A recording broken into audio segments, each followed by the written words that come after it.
আপোনাৰ কান্ধৰ বিষ আৰু হাতখন এনেকৈ ইয়াৰ পৰা দাঙিব নোৱাৰে, এনেকৈ ছাইডলৈ নিব নোৱাৰে আৰু পিছফালেতো নিয়া দূৰৰে কথা। আপোনাৰ যদি এইকেইটা সমস্যা হৈ আছে, এয়া ফ্ৰজেন শ্বল্ডাৰৰ লক্ষণ হ'ব পাৰে। ফ্ৰজেন শ্বল্ডাৰ চাবলৈ আমি কি কৰোঁ, আমি পেচেণ্টজনক হাতখন এনেকৈ পিছফালে ল'ব দিওঁ। আৰু যদি পেচেণ্টে যদি হাতখন এনেকৈ পিছফালে নিব নোৱাৰে, তেনেহ'লে আপোনাৰ ফ্ৰজেন শ্বল্ডাৰৰ লক্ষণ হ'ব পাৰে। আৰু আপোনাৰ যদি ফ্ৰজেন শ্বল্ডাৰৰ লক্ষণ হৈছে, তেনেহ'লে এই সমস্যাটো কম কৰা কেইটামান খুব সহজ ব্যায়াম। কিন্তু আপুনি এটা কথা মনত ৰাখিব যে ফ্ৰজেন শ্বল্ডাৰ ভাল হওঁতে 1 পৰা 6 মাহলৈ লাগিব পাৰে। সেয়েহে আপুনি ব্যায়ামটো সদায় কৰি যাব লাগিব, ৰাতিপুৱা আৰু গধূলি।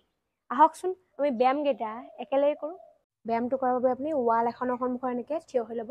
থিয় হৈ হাত দুখন এনেকৈ ৱালৰ ওপৰত থ'ব। তাৰপিছত আপুনি আপোনাৰ আঙুলিকেইটাৰে এনেকৈ আগুৱাই গৈ থাকিব।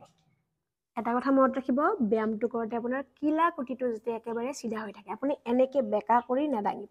এনেকৈ কৰিলে ব্যায়ামটো কৰি একো লাভ নহ'ব। আপুনি আপোনাৰ হাত দুখন এনেকৈ চিধাকৈ ৰাখিব, চিধাকৈ ৰাখি এনেকৈ আগুৱাই যাব। আৰু আপুনি একেধৰণে আপোনাৰ এইটো মুভমেণ্টৰ বাবে কৰিব। আপুনি হাতখন এনেকৈ ৱালত থ'ব, থৈ আপুনি এনেকৈ লাহে লাহে আগুৱাই যাই থাকিব। এই ব্যায়ামটোতো আপুনি মনত ৰাখিব, হাতৰ কিলাকুটি যাতে একেবাৰে চিধা থাকে।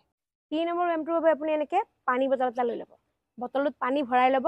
ভৰাই লৈ আপুনি হাতখন এনেকৈ তলফালে ধৰিব।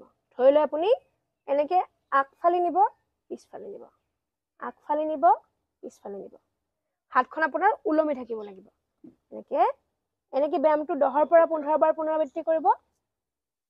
তাৰপিছত একেধৰণে আপোনাৰ হাতখন এবাৰ ছাইডৰ ফালে নিব, ভিতৰৰ ফালে নিব, ছাইডৰ ফালে নিব, ভিতৰৰ ফালে নিব। আৰু এনেকৈ ব্যায়ামটো আপুনি 10 পৰা 15 বাৰ পুনৰাবৃত্তি কৰিব।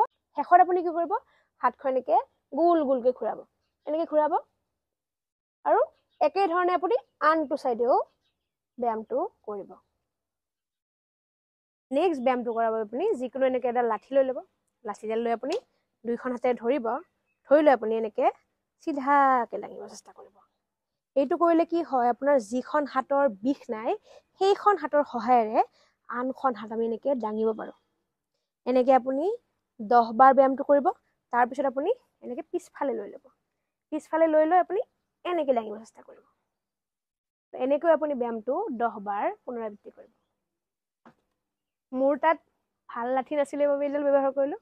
আপুনি এডাল ভাল চিধা লাঠি ল'ব চেষ্টা কৰিব, কাৰণ এইডাল এনেকৈ ওলোৱা আছে, এইডালে আপোনাৰ ইঞ্জুৰি কৰিব পাৰে। সেয়েহে আপুনি এডাল ভাল চফা লাঠি লৈ ল'ব।